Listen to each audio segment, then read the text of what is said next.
Welcome to the video lecture for analysis of structure using method of slope deflection. As it is known to us that the structures they can be analyzed by using either the force methods or the displacement methods. So this method of slope deflection is basically the method of displacement, in which the displacement at the different joints of the structure they remain the basic unknowns for the analysis.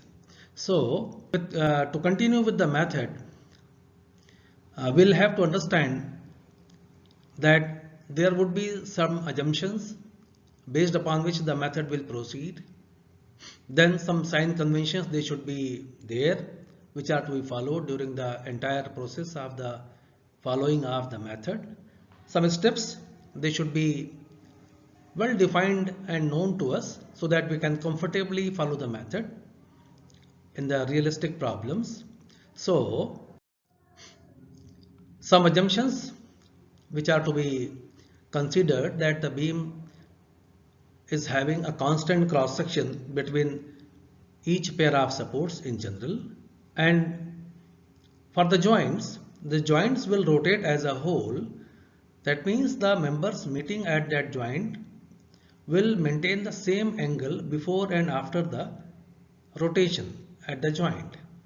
The sign conventions which are familiar to us, that the clockwise rotations they would be taken as positive, sagging moment and clockwise moment they would be taken as positive, and the displacement, if the downward displacement of one end, say right end of any one span is there, then with respect to the left end it would be taken as positive. Some steps they should be borne well within the brain before we really go for the analysis, and they are required to be followed. Then with ease we are able to reach to the solution. So first step is that we'll consider each span of the given structure as a fixed part, that is the ends are fixed at the ends.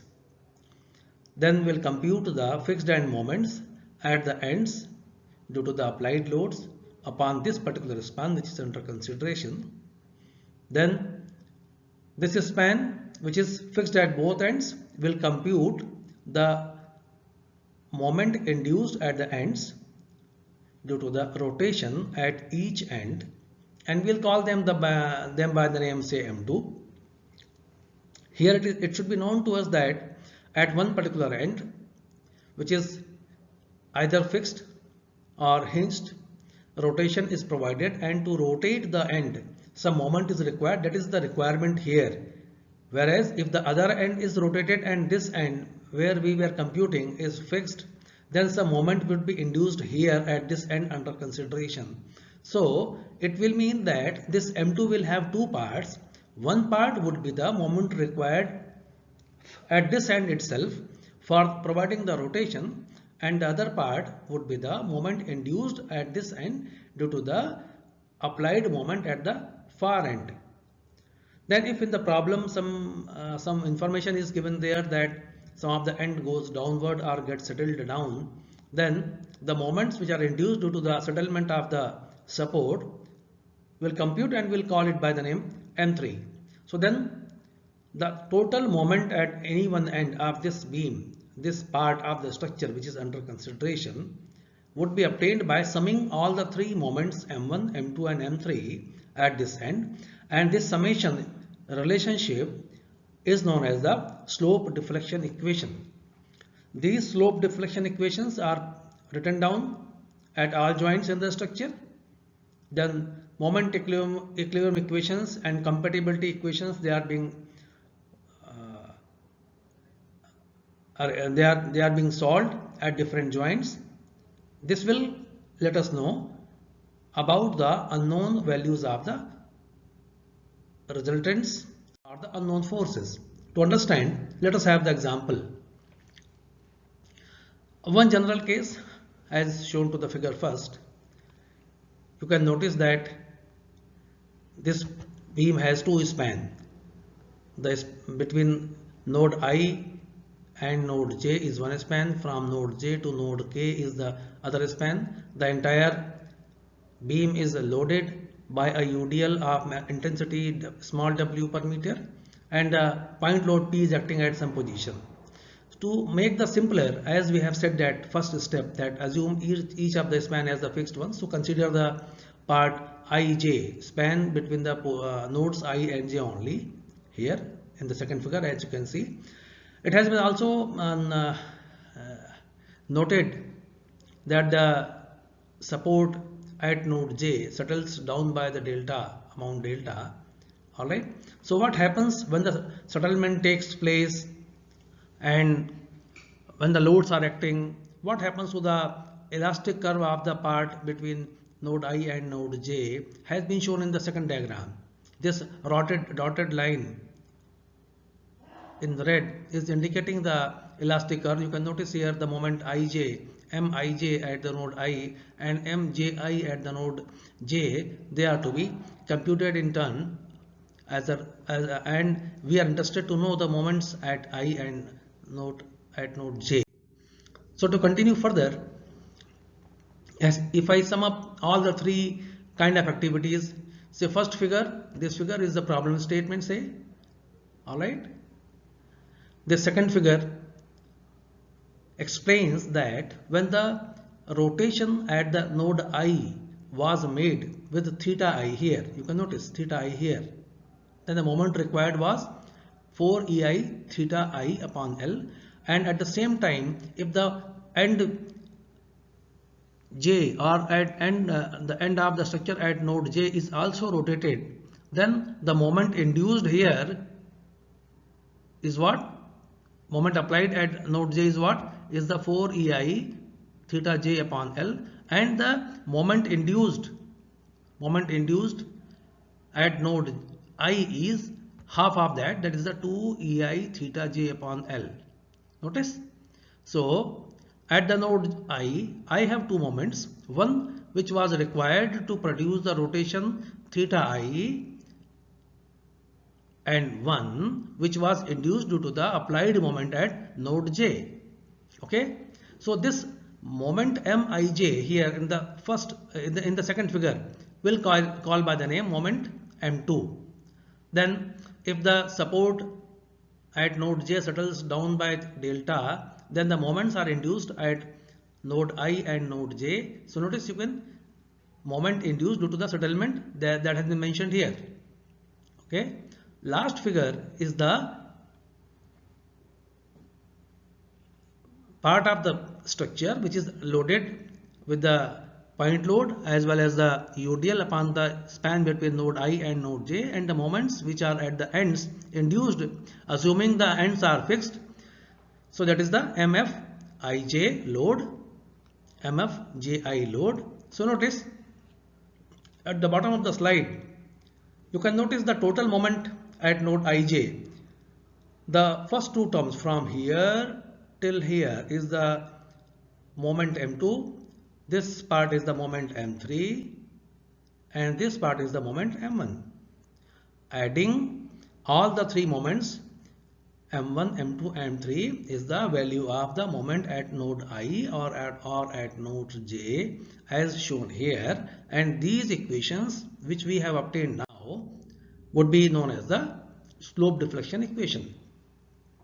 Then how to apply the equilibrium equation? Say, look at to the original problem. This support C, where some settlements has taken place, whatsoever is happening, all kind of moments, whatsoever they have been produced, the total sum of all moments at the support C must remain equal to 0. That is what?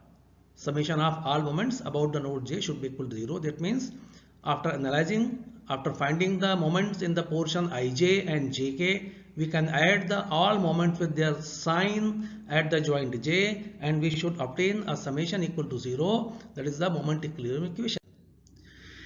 To find out the moments required for rotation and moments induced due to rotation, just understand here, they are known as the stiffness coefficient.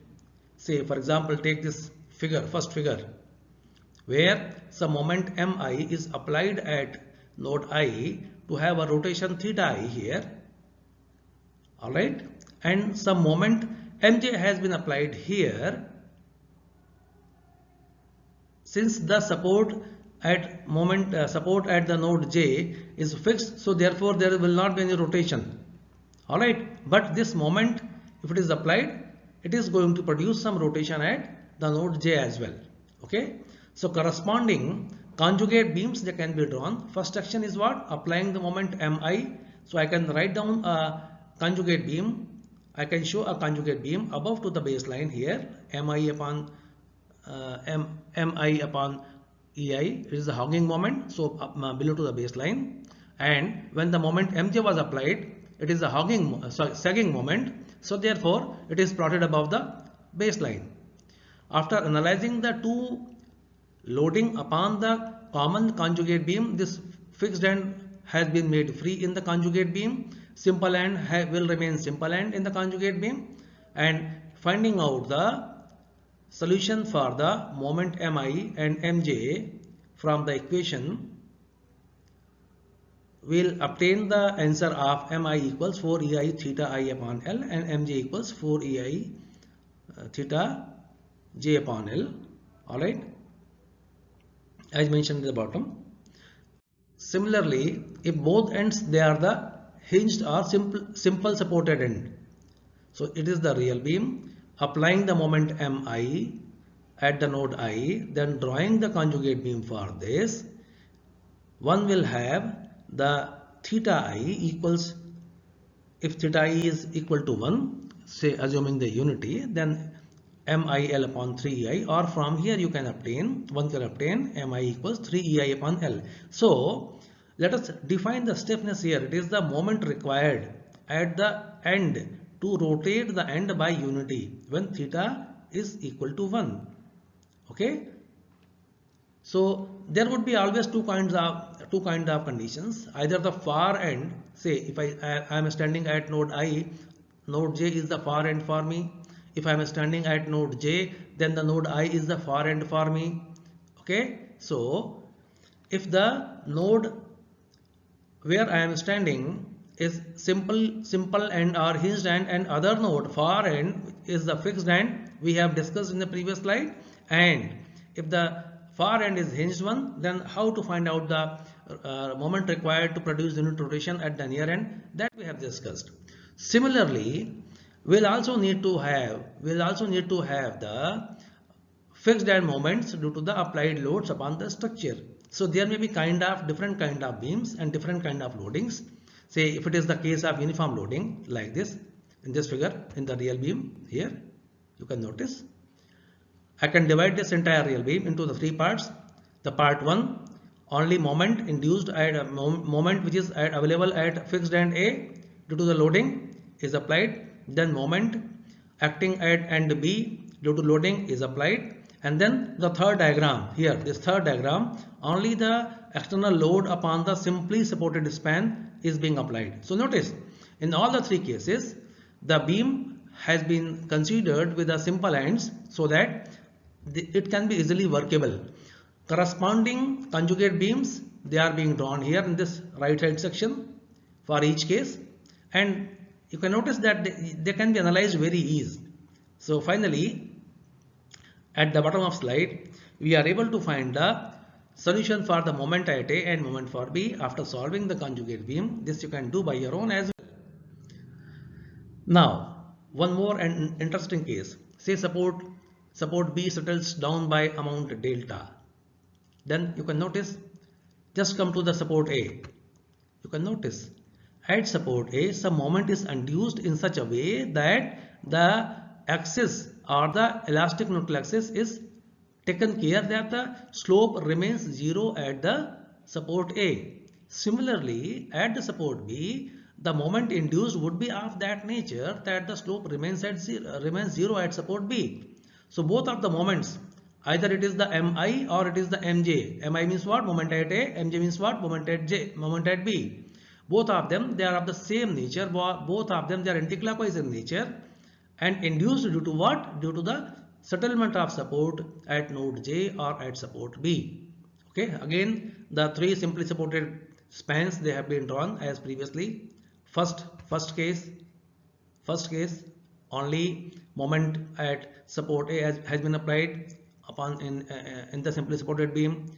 Figure 2, moment at support B has been applied, and figure 3, the displacement of support B has been shown.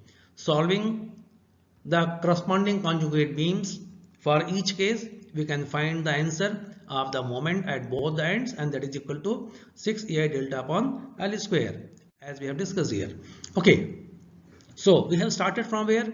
From finding out the moments due to the loading at one end, then finding out the moments due to the stiffness or the rotation at that end, as well as the rotation at the far end. Then the moment induced due to the sinking of support. Summing of all the three moments at the one end would become the total moment at that joint, and then it is the slope deflection equation at that joint. So in the same manner, we can take all the parts of the structure, consider them separately fixed at the ends, find out the fixed end moments due to the loads, find out the moments due to the rotation of the ends, and then finally find out the moments induced due to the sinking of support, if there is any, as per the information given to you in the problem, and then summing up of all the moments and finding out the equations known as the slope deflection equation. These basic methods, basic steps would be made more clear when we'll solve some problems. So next video lecture we'll be solving some numerical examples to make you more clear that how to proceed with the method. So thank you.